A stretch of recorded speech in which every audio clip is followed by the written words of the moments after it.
সবেমাত্র আমি জামাটা গায়ে দিয়ে রাস্তা থেকে বেরোলাম, তো সামনে দেখি কার কুকুর খুলে পালিয়েছে দড়ি খুলে।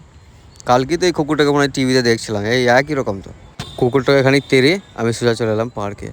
তো হ্যালো বন্ধুরা, আমি আবু থালাপাতি, চেন্নাই থেকে। আর আজকে আমার কাজের প্রথম দিন, তাই তাড়াতাড়ি 8টা বেজে গেল এখন। হাতে সাদা ঘড়ি, পায়ে কালো বুট পরে আমি সোজা চলে এলাম রেল স্টেশনে। তো আমার আস্তে আস্তে দেখছি ট্রেনও চলে এলো। ট্রেনের মধ্যে তো ভিড়ই নাই, চেপে বাইরেই থাকতে হলো, ভেতরে ঢোকার সুযোগই পেলাম না। আর আমি আজকে এলাম করাতুরে। তো আমি কিন্তু মার্কেটে কাজ বেশি করি, আমি আউরি মার্কেটে বেশি যেতাম, এখন ওইদিকে আর গেলাম না, বলছে করাতুরেও কাজ পাওয়া যায়, তাই আমি চলে এলাম এইখানেই। এসি দাঁড়ানো মাত্র একটা লোক চলে এলো, টাকলা পড়া কাকু, চশমা পড়া, বলছে আমার কাছে কাজ আছে, তুমি প্লাস্টার করতে জানো? আমি বললাম হ্যাঁ। তারপরে গাড়িতে চেপে বসলাম। আর এই গাড়িতে চেপে বসলেই আমার রিলস বানাইতে মন যায়, কিন্তু এই রোদে মুখটা কালো পড়া দেখাইছে, সেই জন্য আর বানাইলাম না। রাস্তা ধরে চলে এলাম, এইখানেই কাজ করবো আজকে। ছাদের উপরে প্যারাপিটগুলোকে প্লাস্টার করতে হবে। তাড়াতাড়ি করে মশলা মাখিয়ে কাজে লেগে গেলাম। আমার সাথে আর একটা মিস্ত্রি আছে, কোথায় বাড়ি বললো আড়াকোনাম, মানে দুজন মিস্ত্রি একজন হেল্পার। তো কাজ করতে করতে খাওয়ার সময় হয়ে গেল, মুখটা তো হুনুর মতো হয়ে গেছে রোদে, বুঝতেই পারছি আমি। আর এই রোদ গরমে কিছু সহ্য হবে না। সকালেও আমি বাসি ভাত খেয়ে এসেছি, এখনও তাই নিয়ে এলাম একটা দই, খানিক দই দিয়ে ভাতে পানি দিয়ে বাসি ভাত করেই চারি খেয়ে নিলাম।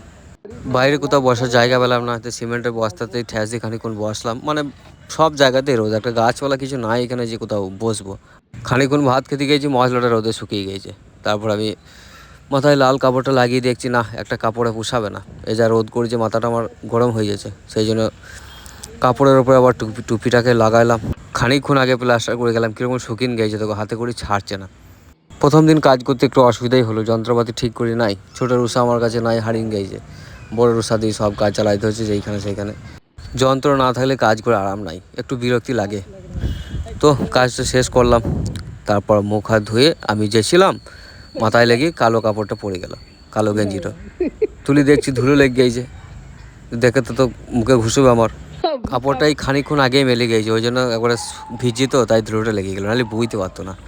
তারপর গেঞ্জিটাকে ধুয়ে মেলে দিয়ে জামাটাকে পরেই ব্যাগটাকে নিয়ে গাড়িতে বসলাম।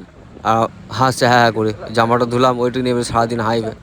গাড়ি থেকে নেমেই আমি ট্রেনের আওয়াজ পেলাম, তাই যেই দিকে সেই দিকে মাথাটা নামা করে সোজা চলে এলাম ট্রেনটাকে ধরার জন্য। ট্রেনের মধ্যে তো এইবারেও ভিড় নাই, একাই দাঁড়িয়ে আছি আমি, গোটা ট্রেন ফাঁকা। ট্রেন থেকে নেমে আমি শুনলাম মাইকে হাঁকছে, গ্যারাচি গ্যারাচি গ্যারাচি আম্বাদুরবা। আমি তাড়াতাড়ি পকেট থেকে আম্বাদুরবা বার করে হাতে ধরে দিয়ে চোখ বন্ধ করে একটা তুলে নিলাম।